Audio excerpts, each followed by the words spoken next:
आज बहुत दिन बाद मैं वीडियो बना रहा हूँ। काफ़ी लंबा गैप हो गया बेसिकली। तो इस गैप के लिए सॉरी कहूँगा आप सबको, because it was not intentional. मैंने ऐसा कुछ नहीं था। और मेरे फैमिली में एक डेथ हो गई थी, जिसकी वजह से भी थोड़ा सा मैंने वो था, उसमें इंगेज हो गया और थोड़ा सा समय गया इसमें। और कुछ थोड़ा सा मार्केट का जैसा सेंटिमेंट्स था, कुछ मौका भी नहीं मिल पा रहा था, बहुत सारी चीज़ें थी। खैर, बहुत सारी चीज़ों की वजह से क्या हुआ कि डिले हुआ और वीडियोस नहीं बना पा रहा था। तो रिसेंटली थोड़ा सा फ्री हुआ हूँ इन सारी चीज़ों से, और वापस फोकस ला रहे हैं अपनी चीज़ों पे। कंपनियों के एनालिसिस भी करेंगे, रिजल्ट सेशन भी शुरू हो रहा है। एक्चुअल में हो क्या रहा था, मैंने सोचा तो था थोड़ा पहले शुरू करने का, वीडियोस को फिर से बनाने का, लेकिन हो नहीं पाया वो ऐसा। तो अब ये हो रहा है कि अब ये Q4 का जो रिज़ल्ट सीजन है वो भी शुरू हो रहा है, तो उसके साथ कंटिन्यूटी बनाने की कोशिश करेंगे। कोशिश ये करेंगे कि जो भी है अपडेट्स दे पाएँ, जितना दे पाएँ। कोशिश ये रहेगी। कंपनियां मैं कई सारी ट्रैक करता हूँ, लेकिन हो ये पाता है कि सबके वीडियोस नहीं बना पाता हूँ, तो कई बार उसकी वजह से कई बार कंसिस्टेंसी में इश्यूज आते हैं। तो कोशिश करूँगा उसको बेहतर करूँगा। पिछले क्वार्टर में एक कंपनी थी, अर्बन कंपनी, उसको डिस्कस करेंगे आज के इस वीडियो में। साथ ही साथ मैं अपना व्यू थोड़ा सा, जो अभी जनरल मार्केट ट्रेंड है या जनरल मार्केट अभी जैसा कर रहा है, उस पर भी दूंगा। तो पहले अर्बन कंपनी को डिस्कस करेंगे। मैं पिछले क्वार्टर में इसको डिस्कस कर चुका हूँ ऑलरेडी। तो कंपनी जो है वो दो तीन तरीके के प्रोडक्ट, माने रेवेन्यू मिक्स जो है उनका दो चार चीज़ों से मिलकर बनता है। एक है उनका इंडियन कंज्यूमर सर्विस, जिसमें कि जो भी घर से रिलेटेड छोटे मोटे काम होते हैं, जैसे एसी की क्लीनिंग कह लीजिए, ब्यूटी रिलेटेड प्रोडक्ट्स सर्विसेज जो वो प्रोवाइड करते हैं, और भी जो सर्विसेज वो प्रोवाइड करते हैं, होम क्लीनिंग और इस तरीके की जो भी चीज़ें हैं, इन सारी चीज़ों को वो करते हैं। साथ ही साथ उनका ये सिमिलर काइंड ऑफ बिजनेस है इंटरनेशनली, जो कि वो सिंगापुर और यूएई में दो जगहों पे करते हैं। तो बेसिकली वहाँ से भी आता है इनका एक पार्ट रेवेन्यू में, और एक पार्ट आता है नेटिव बोलकर, जिसमें कि वो वाटर प्यूरिफायर्स और जो लॉक्स के डोर लॉक्स हुए और जो सिक्योरिटी से रिलेटेड जो लॉकिंग का सिस्टम होता है, उस पर भी वो काम करते हैं। एक और सर्विसेज जो इन्होंने लॉन्च की है वो इंस्टा हेल्प है। इंस्टा हेल्प इज़ लाइक, माने वो क्विक सर्विसेज की तरह हैं कि माने जो किसी को अगर इंस्टा हेल्प ज़रूरत है, किसी के अचानक को कहीं फंस गया है, किसी कारण से कोई इवैक्यूएशन में इशू आ रही है, या कोई अचानक नीड पड़ गई, कोई मेडिकल नीड पड़ गई, कोई ऐसी इमरजेंसीज पड़ गई, तो इस तरीके की चीज़ें हैं और उस पर वो रिलेटिवली ज़्यादा फोकस कर रहे हैं। तो पेस्ट कंट्रोल हुआ, पेंटिंग हुआ, डेकोर हुआ, इलेक्ट्रिक प्लम्बिंग और कारपेंटिंग और डोमेस्टिक सर्विसेज की जो भी ज़रूरतें हैं, उसके हिसाब से इसको वो कर रहे हैं। तो इस क्वार्टर में कंपनी का जो रिज़ल्ट आया है, उसमें अगर रेवेन्यू को देखें तो वो 383 करोड़ का रेवेन्यू आया है उनका। पिछले साल सेम क्वार्टर में उनका रेवेन्यू करीब 288 करोड़ था, तो वहाँ से 42% का ग्रोथ दिख रहा है।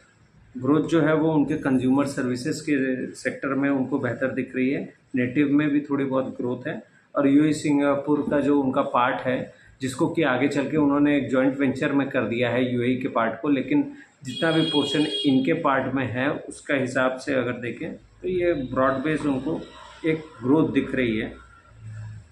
और अगर देखें तो इसमें जो इंडियन कंज्यूमर सर्विसेज है, इसमें इनके नए यूज़र्स कंटिन्यूसली ऐड हो रहे हैं। अगर रेवेन्यू का नंबर देखें तो 269 करोड़ है, जो कि पिछले साल 212 करोड़ था। तो वो बढ़ता हुआ दिख रहा है ऑलमोस्ट। इसको कह सकते हैं कि ठीक ठाक इसमें ग्रोथ है, स्टडी रेवेन्यू है, और रिटेंशन हो रहे हैं कस्टमर्स के।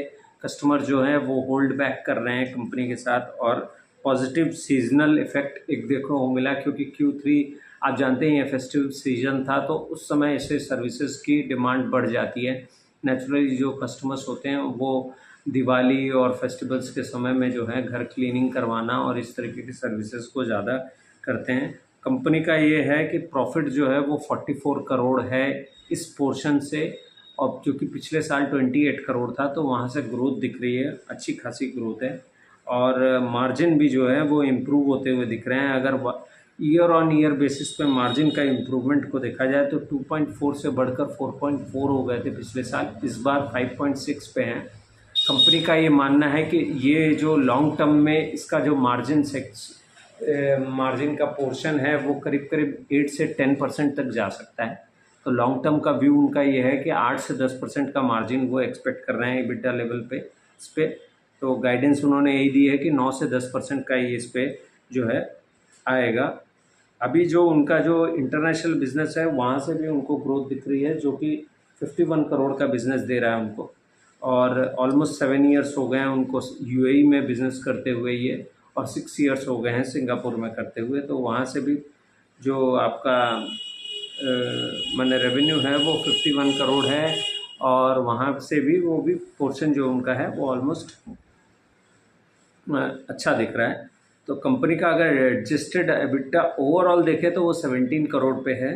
अगर इंस्टा हेल्प के नंबर को निकाल दें या अलग कर दें नंबर से तो 44 करोड़ का प्रॉफिट दिखता है एट द EBITDA लेवल, लेकिन कंपनी ओवरऑल अभी लॉस मेकिंग है। माने अगर सारे बिजनेसेस को देख लिया जाए तो इंस्टा हेल्प पे जो खर्चा अभी कंपनी कर रही है उसकी वजह से लॉसेस दिख रहे हैं इनके नंबर्स में। यूजुअली ये प्रॉफिटेबल है, माने बाकी और जो भी इनके नेटिव हो या कंज्यूमर सर्विसेज हो या इंटरनेशनल बिजनेस है वहाँ सब जगह से इनको प्रॉफिट जनरेट हो रहा है EBITDA लेवल पे और प्रॉफिटेबल है वहाँ पर। सिर्फ इंस्टा हेल्प जो कि इनका न्यूअर बिजनेस है जिसको अभी एक्सपैंड कर रहे हैं वहाँ पे इनको लॉसेस हो रहे हैं बेसिकली। अगर नेटिव बिजनेस को देखें तो नेटिव बिजनेस में जो है मार्जिन इम्प्रूवमेंट और सेल में भी अच्छी खासी ग्रोथ देखने को मिल रही है। तो अगर देखें तो इनका जो सेल है नेटिव बिजनेस से वो करीब करीब पिछले साल 31 करोड़ का था, इस बार बढ़कर 62 करोड़ हो गया है। तो ये एक नंबर में इम्प्रूवमेंट देखने को मिल रही है। लॉसेस जो हैं वो करीब करीब 4 करोड़ थे, तो लॉसेस भी कम हो गए हैं पहले से अब, और मार्जिन इम्प्रूवमेंट हो रहा है। थोड़ा वाटर प्यूरीफायर के बिज़नेस में इनको कंपटीशन देखने को मिल रहा है, सप्लाई चेन में भी इम्प्रूवमेंट करने की कोशिश कर रहे हैं। साथ ही साथ इन्होंने एक चीज़ और की है कि जो प्रोडक्ट है जो कि वाटर प्यूरीफायर्स और इन सब का वो प्रोडक्ट जो बना रहे थे उनके पास एक ही कॉन्ट्रैक्ट मैन्युफैक्चर था। उसके अलावा उन्होंने एम्बर इंटरप्राइजेस के साथ भी एक एग्रीमेंट किया है कि वो भी इनको कॉन्ट्रैक्चुअल मैन्युफैक्चरिंग करके देंगे वाटर प्यूरीफायर्स। तो ये एक अच्छी चीज़ है कि कंपनी किसी एक कॉन्ट्रैक्ट मैन्युफैक्चरर पे डिपेंडेंट नहीं है, वो फर्दर एक्सपैंड करने के लिए देख रही है। और एम्बर इंटरप्राइजेस एक बड़ा नाम है जो कि इस तरीके के कंज्यूमर ड्यूरेबल्स प्रोडक्ट बनाती है। तो अगर उससे इन्होंने टाई अप किया है तो बेसिकली वो सस्टेनेबिलिटी दोनों ही पार्ट पे दिख रही होगी। इनको भी दिख रहा होगा कि इसकी डिमांड आने वाले समय में बढ़ने वाली है, और कंपनी को भी ठीक ठाक साइजेबल ऑर्डर मिला होगा, तभी एम्बर इंटरप्राइजेस जैसी कंपनी जो कि LG और बड़ी कंपनियों के लिए कॉन्ट्रैक्ट मैन्युफैक्चरिंग करती है, एसीज़ और ये सब आप जानते ही हैं। Amber enterprises is known for AC manufacturing for the bigger companies जो कि एसी बेचती हैं, विंडो और जो भी आपका और भी जो एसीज़ होते हैं आजकल के जो होते हैं फ्लैट एसीज़ जो होते हैं उनके भी मैन्युफैक्चरिंग एम्बर इंटरप्राइजेस करती है। तो वो एक चीज़ है। इंस्टा हेल्प से इनका जो है वो करीब करीब लॉस आ रहा है इनको 61 करोड़ का, जो कि ह्यूज लॉस है मैं कहूँगा। और कंपनी का ये कहना है कि इसमें थोड़ा सा समय लगेगा उनको रिकवर बैक करने का। जो कंपनी का कॉल मैंने सुना और जो कुछ भी उनका गाइडेंस था उनका यही है कि उनकी एक्सपेक्टेशंस ये है कि कंज्यूमर सर्विसेज बेहतर होंगी। इंस्टा हेल्प पे जो वो खर्चा कर रहे हैं उनका ये कहना है कि ये अगले 1-2 क्वार्टर में स्टेबलाइज होता हुआ दिखेगा। यहाँ पर धीरे से इनके जो कॉस्ट पे इफेक्टिवनेस आ जाएगी, कॉस्ट कमेगा, इनका प्रॉफिटेबिलिटी बढ़ना शुरू होगी और वो रिफ्लेक्ट होगा नंबर में आने वाले समय में। तो बेसिकली ये इस बिज़नेस में इन्वेस्ट कर रहे हैं। बाकी इनका ये मानना है कि बाकी जितने भी इनके इंटरनेशनल बिज़नेस हो, नेटिव हो या फिर कंज्यूमर सर्विसेज हो, इनमें इनको डिमांड जो है आने वाले समय में बढ़ती हुई दिखेगी और प्रॉफिटेबिलिटी भी उसी हिसाब से बढ़ती हुई दिखेगी। तो वो कॉन्फिडेंट साउंड करते हैं इस बात को लेकर कि आगे चलकर चीज़ें बेहतर होगी। तो अभी सबसे इम्पॉर्टेंट चीज़ जो इस कंपनी के बारे में है आगे चलकर हम लोगों को जो देखने की ज़रूरत है कि जो मार्जिन इम्प्रूवमेंट की बात इन्होंने कंज्यूमर सर्विस जहाँ से इनका मैक्सिमम रेवेन्यू आ रहा है उसको देखने की ज़रूरत है, क्योंकि वहाँ से अगर इनका एक्सपोज़र पूरे रेवेन्यू में अगर 60-70% का रेवेन्यू वहाँ से आ रहा है, तो मेरा ये मानना है कि उसको अगर हम ज़्यादा ध्यान से देखेंगे और वहाँ अगर मार्जिन इम्प्रूवमेंट कंटिन्यूसली होती जाएगी, तो और धीरे धीरे इंस्टा हेल्प और बाकी बिजनेसेस भी एक्सपैंड करते जाएंगे, तो ये ग्रोथ की जो प्रोबेबिलिटी है वो बढ़ती हुई दिखेगी। जो बिज़नेस अभी लॉस मेकिंग है वो उसका लॉसेस कम होते हुए दिखेंगे, प्रॉफिटेबिलिटी दिखने लगेगी, कैश फ्लो इम्प्रूवमेंट आएगी। तो ये सारी चीज़ें हैं जिसको कि देखने की ज़रूरत है। तो ये थी मोटा मोटी एक अर्बन कंपनी के बारे में मैंने अपनी जो भी था एनालिसिस किया, काफ़ी गैप हो गया था। मार्केट को अगर देखें, जिस तरीके की मार्केट दिख रही है, अभी भी सर्टेनिटी नहीं है बेसिकली। अब मार्केट इस समय जो ट्रीट कर रही है या इस समय जो दिख रही है, मार्केट इज़ मोर लाइकली जो कि न्यूज़ बेस्ड चल रही है। एक दिन मैंने वॉर को लेके बड़ी ही अनसर्टिनिटीज़ हैं और जिस तरीके के इवेंट्स हैं, सबसे कुछ एक जो बहुत ही इम्पॉर्टेंट फैक्टर्स हैं जो कि मार्केट में अब डिफ़ाइन करेंगे कि आगे किस तरफ मार्केट जाने वाली है। मुझे ये मानना है कि इसमें अभी बहुत सारे प्रॉब्लम्स हैं जो कि इम्प्रूवमेंट नहीं हो रही है जिन चीज़ों में। तो सबसे पहली चीज़ ये है कि एफआईआईज़ की सेलिंग नहीं कम हो रही है। आप देखें, अगर एफआईआईज़ का मार्च का भी डेटा जो आया वो करीब करीब 1,11,000 ना 16,000 करोड़ का उन्होंने माल बेचा इक्विटी मार्केट से। और उसका बेचने का बहुत सिंपल रीज़निंग ये है कि जो रुपया है हमारा वो डिप्रिशिएट हो रहा है। वो कंटिन्यूअसली आप देखें कि वो 92 से 93 गया, 93 से 94 95 के आसपास टच करने जा रहा था, 95 के आसपास। वहाँ से धीरे से उसने रिकवरी दिखाई है थोड़ी सी, अभी 93 के आसपास है। तो रुपया जब डिप्रिशिएट होना शुरू हो जाता है तो उसकी वजह से इशू ये आती है कि जो इनका एफआईआईज़ का जो लॉस है वो बढ़ जाता है। मार्केट इटसेल्फ गिर रही है और रुपए पे रिटर्न अगर, क्योंकि वो डॉलर टर्म्स में इन्वेस्ट करते हैं, तो उनका रिटर्न जो है वो और डिप्रिशिएट हो जाता है, क्योंकि रुपए की वैल्यू गिर रही है कंटिन्यूअसली। पहले $1 90-92 रुपये का मिलता था, अब 95 रुपये का मिल रहा है। तो जो वो इन्वेस्ट कर रहे हैं वो डॉलर टर्म्स में जब उन्होंने इन्वेस्ट किया था, उनका रिटर्न ज़्यादा ख़राब हो रहा है। मार्केट को अगर देखें तो वो अपने टॉप से 17% डाउन है, लेकिन अगर डॉलर टर्म्स में रिटर्न को देखें तो वो करीब करीब 20-22-25% के आसपास मार्केट करेक्ट कर चुकी है ऊपर से उनके लिए। इसीलिए वो कंटिन्यूअसली उस पैसे को बाहर निकाल रहे हैं, क्योंकि उनको ये दिख रहा है कि रुपी जो है वो अब स्टेबल नहीं है बिकॉज ऑफ वेरियस फैक्टर्स। आप वॉर को कह सकते हैं, बॉन्ड्स की यील्ड बढ़ रही थी कंटिन्यूअसली, वॉर तो क्रूड ऑयल कंटिन्यूअसली बढ़ेगा तो ज़्यादातर बिजनेसेस के कॉस्ट ऊपर जाएंगे, इन्फ्लेशनरी इम्पैक्ट आएगा उसका। और जिस तरीके की वॉर खिंच चुकी है ऑलरेडी 1 महीने, तो एक्सपेक्टेड है कि अभी आने वाला कुछ समय और लेगी वो। हालांकि वॉर जैसी वॉर हो नहीं रही है, ये मैंने बेसिकली इसको ऐसे कह सकते हैं कि दिखाने के लिए जो कुछ हो रहा है, दिखाया जा रहा है, वो कुछ भी नहीं रहा लग रहा है ऐसा। मैंने खबरों के लिए और रोज़ नए बयान आते हैं, तो मैं जैसे देख रहा हूँ 21,800 का एक अच्छा खासा सपोर्ट था मार्केट का। मुझे एक्सपेक्टेशंस अब ये है, क्योंकि आप याद करेंगे कि मैंने पिछली बार भी ये फिगर्स बताए थे, करीब 22,600 और 22,900 के दो फिगर मैंने मार्केट का एनालिसिस जब किया था और बताया था टेक्निकल लेवल पे उन पर सपोर्ट बन रहा था। तो उन दोनों को ही ब्रीच करके मार्केट नीचे चला गया था, 22,300 के आसपास हो आया। वहाँ से फिर वापस हमें थोड़ी सी रिकवरी देखने को मिली है। तो मेरा ये मानना है कि जिस तरीके का माहौल बना हुआ है, ये वॉर अगर जल्दी ही नहीं ख़त्म होती अगर, तो एक बहुत संभावना है कि मार्केट नीचे और जाकर टेस्ट करे। 21,800 भी हो सकता है जाकर टेस्ट करे, क्योंकि लग तो यही रहा है कि एक शार्प फॉल बचा हुआ है मार्केट में। जो अनसर्टिनिटी है, क्योंकि वॉर को आज करीब करीब 1 महीने से ऊपर हो गया, तो वो सारी चीज़ें फैक्टर इन हो चुकी हैं।